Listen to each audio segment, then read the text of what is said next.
Welcome back to SledgeHammer Horror, guys. I am Ken Sledge, and let's talk horror. Today, I am so excited to announce I have Tease Grant. You may know him from It Chapter 2, Leprechaun Origins, and The Tall Man, just to name a couple. How you doing today, brother? I'm doing great, man. Yourself? I'm doing very well. Thank you for asking. How you holding up with quarantine? Everything okay? Gotta be honest, man. I've actually enjoyed it. It's been a good time to just think about doing other things. I've been creative in other ways, and just kind of nice to take that whole career stress management off and reapply it in another area. So I feel good. I feel ready to go again. I think I might have been getting tired. Now I feel like I've got the energy for it. Rejuvenation. Yeah. Just rekindle the whole love affair with the work. After 25 years, your ups and downs. And I think before COVID, I was kind of hitting a bit of a down, and now I just feel really motivated to get back out there and get dirty. That's awesome, man. I'm glad you're getting that. You rekindled that fire. Speaking of which, I don't know what you can and can't talk about, and I don't know how steady things are right now with COVID. But you got any projects coming up that we can look forward to, or that you can talk about? Yeah, I mean, mostly it's something that I'm developing, and that's what I use my COVID time for. I've written a Pacific Northwestern with a supernatural twist, and it definitely straddles a foot into the horror genre. It's a kind of it's an indigenous driven show. I'm part indigenous. It's a show that I don't think has been done. We're excited about it. We're just trying to put a few more pieces together, and that's where my head's been at. I did a COVID movie a few weeks ago that my buddy wrote and directed, and that was kind of good to go and work out the ring rust again. At the end of the first day, we were all like, I don't even know if I know how to do this anymore, because it was just 6 solid months of inactivity. So that was a lot of fun, just a good old-fashioned community project. The kind of thing where you take the sofa out of your living room in order to dress the set. Yeah, that's awesome. Yeah. As soon as you have any releases or any updates on any of these, please let me know. I'll be free to promote as much as I possibly can, try to get them out there to everybody I possibly can too. Will do. Yeah, I appreciate it. But we are here today to talk about the first horror movie you've ever watched. Obviously, you're an inspiration to a lot of us in the horror genre with some of the things you've done. I'd like to know where this started for you. So what was the first horror movie that you ever watched? The first, and I was way too young for it, but The Exorcist. And you're bringing out you got a flash card, yeah, the DVD. Always. I this one I have to own. Yeah, and even the Redux was amazing. That recut that came out 15 years ago, and she came down the stairs backwards. It's as terrifying now as it was in the late 70s when I saw it. And I think the reason is because it could be real. You know what I mean? Like these kind of things in various shapes and forms and ways have existed throughout human history. And so the horrors that get me are the ones where you're like, well, that could actually happen, And on a paranormal level, I think, when it happens and she's poking the belly and spelling help me in order to get out, that is just terrifying. So you said you were too young. How do you remember how old you were the first time you seen it? I was under 10. Yeah. So that's definitely way too young. Do you remember who you watched it with, like where you were at? No, I know we had it on VHS because it was in my apartment that I grew up in Toronto. I saw that, and then I saw Tarantula alone when I was a little kid. I got left home alone on New Year's. That scarred me. And then I think, like everybody, I saw Jaws way too young. And as you can see back there, I love surfing, but it's never not on my mind when I'm out there that I'm suddenly on the menu. And right. I remember I slept on a pull-out sofa when I was a kid, probably around the Jaws time. I would have been maybe 10. And when I fell asleep, my leg got trapped down in the sofa, like it pulled out, and my leg got stuck in there, and I woke up screaming, yelling that Jaws has got me. It was just branded, you know. Yeah, it's probably one of those things too. Like you might have been having the dream, and when the leg went in there was when the shark. Cause it's funny how our minds make that happen. Oh, I could feel the metal, the metal tubing of the pull-out bed, and I guess the hinge or the springs. And, to my 10-year-old mind, that felt a lot like shark teeth in my sleep. Yeah. You know. So with The Exorcist, which scene do you think affected you the most, and why? Looking back, it was when her head started spinning around and she vomited onto the priest, and you could swear there's this that shot in Let the Right One In, the Swedish version, where you have the little girl, the vampire, and then they have a couple frames where you bounce back, and all of a sudden she was like 40 years old. Yeah. And then kind of bounces back, and it was like I could almost see that happening with Linda Blair, where it was so transformative, where it just the demon that came out, she was no longer a child. Like this was very much a scary adult demon that was coming out of her. And so it was in those moments that I think that I was most impacted, because she transcended being a 12-year-old girl to something that I looked at as being much older and fearful. And I've talked about this on the channel before. I don't think before or after The Exorcist, there's been a movie that has had that type of cinematic impact where, I mean, you had people leaving the theater crying, puking, freaking out, demanding their money back. They thought this was real. I mean, the aura around The Exorcist itself is almost just as scary as the movie, which shows the type of impact this movie really had on the world. I mean, you had this movie where people wouldn't go anywhere near the cinema after it was played because they were so scared of the movie. I don't know that you could write a movie and have a child stab herself with a cross in between her legs saying "fuck me, Jesus." Like I don't know that we can do that. And the casting director did a Facebook chat a couple of years ago, and he's got to be in his 70s now, or maybe even older, I don't know. And he started talking about how when he cast the movie, and this is in the 70s, that he brought Linda Blair in without her mother in the room, and he's just telling the story nonchalantly, like this would happen every day in the 70s. And he actually asked her if she knew what she was talking about in that scene when she auditioned it, and then he had the audacity to ask her if she's ever masturbated. Oh my God. Like going back, and you're like, dude, stop talking. Like, shut this down. And I mean, it goes back into, different time, different place, wasn't appropriate then. And certainly not now, but just amazing that could actually even take place, As a parent, that, makes your head want to explode. Absolutely. I mean, the parents go everywhere with the child actors until they're 16 now. That's good reason. I mean, that's a scary thought. I don't even think they had Coogan's Law back then. So everything's changed. Coogan's Law is with child actors' earnings being protected so that mommy and daddy can't just buy a new Porsche and a new house and leave the kid high and dry when they turn 18. So well, that's a good thing to have. 100%. I mean, I think the whole Macaulay Culkin situation really set the precedent. Yeah. And so things have changed for the better. I know that from doing It Chapter 2 and seeing all the parents and how involved they were with the kids, and, the tonal shift from when I was a kid. And, it's good that the union stepped in, and parents are hopefully, doing it right now. Doing it for the right reasons too.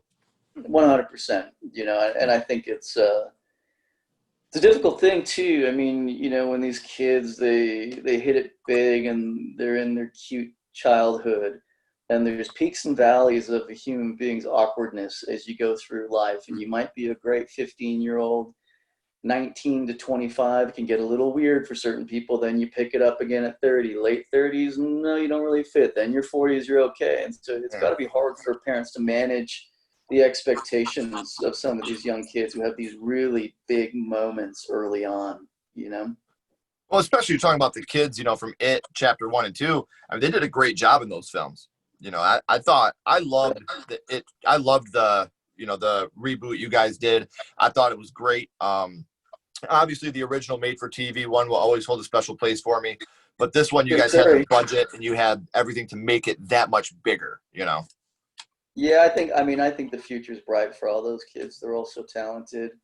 I was a big fan of the Tim Curry lo-fi version where the clowns like doing, they get the plate shot and they make them rotate and do 360s. I mean, looking back, the effects are laughable. I mean, even untrained, the average person might be able to go on a computer and figure out how to do a better effect than what we saw there. But I mean, he was so good, I mean, that's, Tim Curry, it's Rocky Horror Picture Show. I mean, he's definitely, he was the guy to be Pennywise, undoubtedly. That smile, the smile alone just wins it right there. Mm-hmm. Mm-hmm. So I definitely agree with that too. While we're on the subject of It Chapter 2, it was such a dark movie for you. What was your favorite part of filming that movie? My favorite part of filming that movie, I would have to say, was out in Hamilton where we shot Juniper Hills. And just what I enjoyed about that is it was just me for a day, and then it was Owen Teague and I for a day. And so for me, it was, it's really easy to kind of get lost in a movie that has Jessica Chastain and James McAvoy and Bill Hader. And so to just have the set for those few days where it was kind of my set, with all the toys and the bells and whistles and just the set being so well appointed, I mean, the mirror ball came out every shot, like, so the visual effects and everything. So for me, it felt good to take ownership of the moment. And then, working with Andy, I mean, he's just a big kid. Like, he just likes to play, not a child, but a kid in his energy and sort of like as a creative force. He just wants to keep going and trying it differently. And so you get thrown curveballs and challenges. And I think ultimately the best thing is him and Barbara, their family, and they really like to set a family tone on set. Like, it's not a stressful environment. It's not intense. It's focused. We're working. But Andy needs to keep it in a certain light space so that the creativity can flourish. And she does a really good job of managing that and making sure that that's sort of the homeostasis of the set. And so working within that on this massive studio movie, it felt like a low budget Canadian independent in terms of it. Like, it's set tone being so welcoming and easy to work in. And I'm sure that makes you want to work harder because you're not stressed out all the time. You're not angry. You're having a good time. So that really brings out the best in all of you guys as well. Yeah, well, you're not worried about striking out. You know what I mean? So you're going to swing at the pitch. Yep. And I think that's what that does. It gives us the freedom to understand that the only mistake is not taking the shot, Right. So. Wayne Gretzky, Michael Scott, he gets 100% of the shots you don't take. Yeah. So back to The Exorcist. We were talking about the scene that affected you the most, but what scene I hate to say favorite because that's such a dark way of wording it, but what's your favorite scene in the movie? What scene do you think you like it most? When you think about this movie, what's the first one that pops into your head?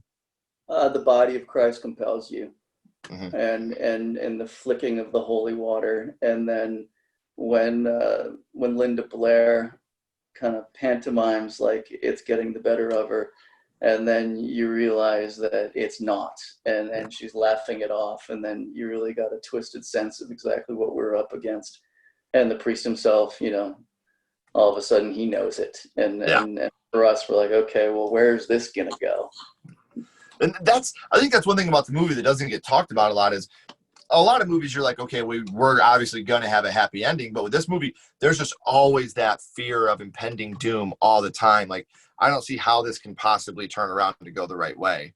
Mm-hmm. So that's one thing that always stuck with me. Yeah, I mean, it's you know, it's up there with The Shining for me in terms of when you start talking about, and The Shining wasn't essentially, it's scary, psychological, not necessarily 100% horror, but everlasting in its presence in your mind. Absolutely. Like I mean, those two little girls, that's about as scary as the shot, and whatever lens they were on, it kind of stretched everything out. Those two girls in the hallway, it's just about the scariest thing ever filmed. when I put my guests in, when I pencil in when we finally get the date set and everything, you get put right here. Right. Yeah, You I know? really wanted to get on that second one. Um, I sent in a tape, and we had some communication, and that would have been a dream to have been able to, hit Stephen King twice in 1 year. Would Yeah. have been something else, but it didn't. It went to a friend of mine. He's so solid. He's so good. I was happy for him, but I was also a bit jealous. Sure. So we talked about how The Exorcist affected you, and I want to go scream on you here real quick. We talked about your first horror movie. What if you had to choose your favorite horror movie? What are you choosing? Man, my favorite horror movie. Honestly, I can't think of anything that is better than The Exorcist. Um, I remember really enjoying The Ring when it came out. Mm-hmm. I thought that was pretty fantastic. The original Friday the 13th really got into me, those early ones. And I remember even Halloween, how that got into me. And on a kitsch level, Texas Chainsaw Massacre was a fun watch. But yeah, I don't think anything's ever really come close to The Exorcist, because it was more than just horror. I mean, it was a drama as well, and so and everything was so, it was human, and it wasn't slash. It was just done on such a fascinating, deep, and dark level, and inescapable in the way it grabs you, by the throat and holds on to you for over 2 hours. Yeah. And I think a lot of that is the first, because my first and favorite was House from 1986. That Right. still to this day is my favorite. And I think there's something about that first horror movie that's why I like to talk about this, how it reaches out and grabs us. And obviously it influenced you with the horror movies that you're in. You play in all these great horror movies that we all look up to. So it's fun for me to see how that all started. So one last thing I always ask before I let people go, we rank these movies on a skull count, 0 being the worst, 5 being the best. I think I know what the answer is, but you're ranking The Exorcist out of 0 to 5. What's your ranking? It's a full 5 skulls right there. Yeah. Yeah, I have no argument with that. yeah. And you look at not only like how many times the movie's been parodied, but how many times this movie has directly influenced so many other movies. I mean, even in shots they have. And I'm not knocking any other Exorcist movies. That's not my forte. I don't like to knock any movies. If you're out there making art, good for you. Even if it's not for me, kudos to you. But there are so many movies out there, whether it be a parody movie or just movies that straight rip this movie off. And I don't think they do it in a bad way, but that just shows the power this movie has. One thing that's always stuck with me, Nirvana, Kurt Cobain said he knew they made it big when Weird Al wanted to do Smells Like Teen Spirit. When someone wanted to parody them, they knew they were doing something right. So I feel like that really is the most sincerest form of flattery. You got all these different Exorcist movies that probably wouldn't exist today if it wasn't for The Exorcist. I remember when Jensen and I did, Jensen Ackles, we did Devour in 2004, 2005, which was a lot of fun. And it was my first horror. And what I liked about it was that you're not just a little bit anything in horror, you're a lot of bit everything. You're not a little scared. So the stakes are always really high. But we were joking, and we were hoping that the movie would be bigger than it ended up being released as. But we really wanted, like, Keenan Ivory Wayans to parody it in like a Scream movie, or I think, yeah, it is Scream. The ones with Lachlan Monroe is a buddy of mine. Yeah, You know, the Scream one, scary two, movies. three. Scary movies. That's it. Scary movie. That's what we wanted. We were hoping we would get parodied in that, but it didn't happen. That would have been cool. Yeah, see, I agree with you. I think that's flattering. You know, like we love your movie so much, it affected us so much. We want to make fun of it, and not in a ha ha way, but in a we appreciate you type of way. Yeah, I mean, I think those movies were great for that, and I think if anything, we need a little bit more fun going on around here. Especially right now. Yeah, yeah, I think it'll be interesting to see what the whole pandemic does to the tone of stories that people want to watch moving forward. Um, you know, I can see a whole lot of comedy coming out of this, and a whole lot of light material just to put people in a different headspace. We always joke around about what's the next South Park episode going to be like. Right. Yeah, yeah. You know, like just imagine what all these people are going to do once they're back to work to talk about all this stuff. Yeah, yeah. Yeah, it's funny. I mean, I know a lot of people. I mean, I'm sure distributors are going to say no more pandemic movies. We're not going to read it, you know, because I think everybody just went right after that. And I'm sure there is a bumper crop of pandemic movies and scripts right now. That's what I was gonna say. There's gonna come a point where it's like, okay, I don't want to watch any more about this. It's already been done. It's already been seen. Let's go on to the next thing. Yeah, and I don't know. I mean, I just did one, but you know, I think the average person is living through it right now. Maybe they don't want to watch it in their entertainment time.